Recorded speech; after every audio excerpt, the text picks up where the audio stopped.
Une femme a accueilli une fille aux pieds nus qu'elle a trouvée dans la rue. Quelques jours plus tard, le père de la fille est arrivé. Salut à tous et bienvenue sur AZ 237. Mélissa a remarqué un jeune enfant sans chaussures dans le parc. Elle savait que l'enfant avait besoin d'un moyen de subsistance. Elle l'a prise par la main et l'a retirée de la rue froide.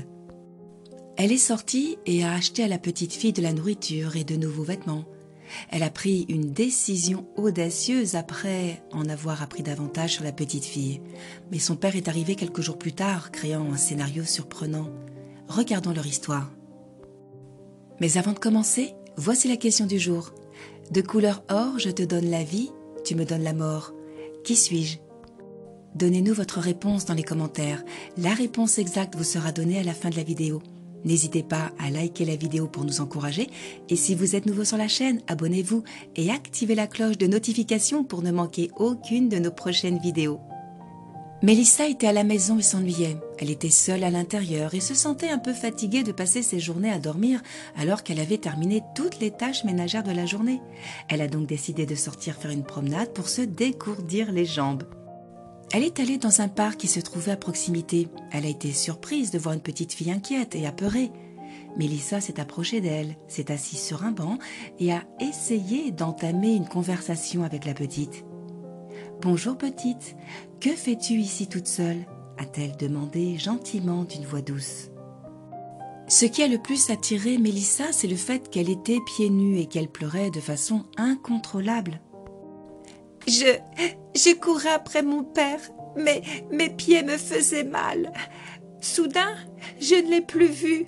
Il était introuvable. Je suis restée ici à l'attendre. Je ne sais pas s'il va venir me chercher, a dit la petite fille. « Qu'est-ce qui est arrivé à tes chaussures ?» a demandé Mélissa. « Il me les a arrachées, » a-t-elle répondu. « Pourquoi a-t-il fait ça ?» Mélissa a été décontenancée quand elle a déclaré qu'il avait l'intention de les vendre. Son père lui aurait enlevé ses chaussures pour les vendre et l'aurait ensuite abandonné pieds nus et seul. Pourquoi aurait-il fait une telle chose ? Pourquoi ferait-il une telle chose à cette charmante et innocente petite fille ? Il prétend toujours avoir besoin d'argent pour quelque chose, mais il n'achète jamais de nourriture ou autre chose. J'ai très faim, a dit la petite fille. Et Mélissa a réalisé que le père de la jeune fille devait faire quelque chose d'illégal ou jouer à des jeux de hasard. Il n'avait même pas les moyens de nourrir sa petite fille. Il y avait vraiment quelque chose qui n'allait pas chez lui pour la traiter comme ça. Parce que le moins qu'il puisse faire en tant que père était de s'assurer que son enfant mange suffisamment. Mélissa ne pouvait pas laisser la fille là. Elle savait qu'elle devait faire quelque chose pour remédier à la situation actuelle. Mais d'abord, elle devait donner à la petite fille quelques produits de première nécessité. La petite fille avait faim, elle pouvait donc commencer par se trouver quelque chose de bon à manger. Mélissa l'a invitée à l'accompagner. Elle a ensuite essayé de causer avec la petite fille pour détendre l'atmosphère. Elle savait que la petite fille avait vécu beaucoup de choses aujourd'hui et qu'elle avait besoin de se changer les idées. « Quel est ton prénom ?» a demandé Mélissa à la petite fille. « Je m'appelle Kelly, » a-t-elle répondu. « Est-ce que tu aimes les hamburgers, Kelly ? On pourrait aller en chercher si tu veux, » a dit gentiment Mélissa. « Oui, j'en voudrais bien, merci, » a répondu la petite fille avec excitation. Mélissa a répondu « Nous t'en achèterons après t'avoir acheté des chaussures. Il y a un magasin près d'ici. Nous irons là-bas pour t'acheter quelque chose à porter. Qu'est-ce que tu en penses ?» « Oui, s'il te plaît !» a répondu la jeune fille en marchant avec la dame alors qu'elle se dirigeait vers le petit magasin qui se trouvait au bord de la route de l'autre côté du parc. Mais elle a immédiatement remarqué que Kelly souffrait de la fatigue. Elle ne pouvait pas marcher correctement à cause de la blessure qu'elle avait à la jambe. Elle l'a portée dans ses bras et s'est dirigée vers le magasin car ses pieds lui faisaient très mal. La petite fille semblait soulagée quand on la portait. Quand elles sont arrivées au magasin, elles ont passé en revue les beaux articles qui étaient présents dans le magasin pour en trouver un pour la petite fille. Après avoir vérifié qu'il y en avait un de bien, Mélissa a acheté à Kelly 3 paires de chaussures et un nouveau blazer avant qu'elle ne sorte manger. Elle a rapidement effectué le paiement car elle savait que la petite fille avait faim. Heureusement pour elle, il y avait un endroit pour manger près du magasin. La pauvre petite fille a mangé comme si c'était son dernier repas. Mélissa était surprise parce qu'elle n'avait pas réalisé que la petite fille avait si faim. Elle a tout mangé en quelques minutes après avoir été servie. Le soulagement se lisait sur son visage dès qu'elle a fini de manger.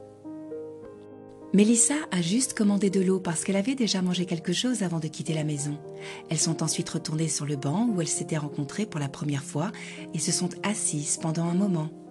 « Est-ce que ton père reviendra ?» a demandé Mélissa. « Je ne suis pas sûre. Il est imprévisible.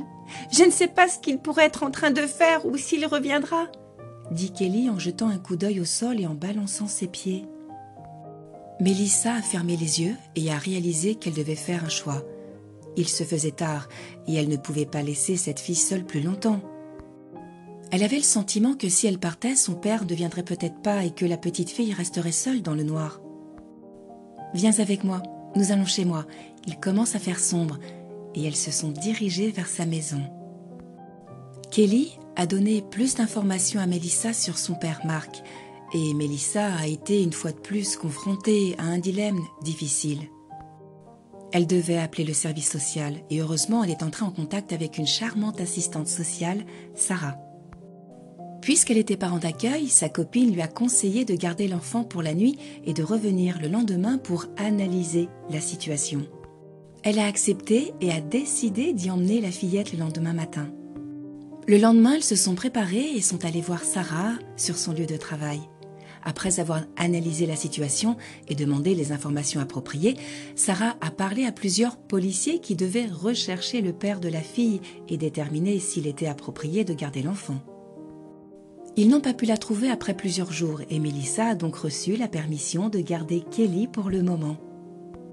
Plusieurs jours sont passés et Kelly se portait bien dans sa nouvelle maison.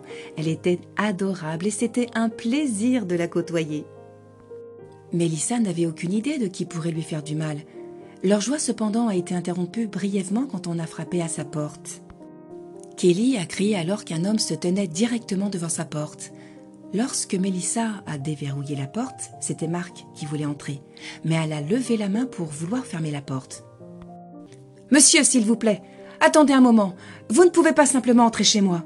hurla Mélissa en serrant la porte pour l'empêcher d'entrer. Kelly frissonnait sur le canapé en retournant son regard. Elle ne voulait pas retourner avec son père et Marc ne cessait de crier « Kelly, viens ici tout de suite, on quitte cette maison d'enfer !»« Non, vous ne le ferez pas !» a déclaré Mélissa avec insistance. « Elle va rester chez moi et vous devrez parler avec les autorités avant que tout ne soit finalisé. »« Vous êtes une voleuse, vous avez kidnappé ma fille !» a-t-il crié en se frayant un chemin à l'intérieur de la maison. Il n'y avait pas grand-chose qu'elle pouvait faire à ce moment-là. Il était clairement plus fort qu'elle et elle ne pouvait pas le jeter hors de la maison. Mélissa a commencé à lui crier dessus en fouillant dans sa poche arrière pour trouver son téléphone. « Allons-y, Kelly !» Marc a tenté de persuader Kelly de le suivre, mais elle a refusé en secouant la tête et a attrapé un oreiller qu'elle a serré violemment dans ses bras. Mélissa avait son téléphone à l'oreille et était au téléphone avec le 911.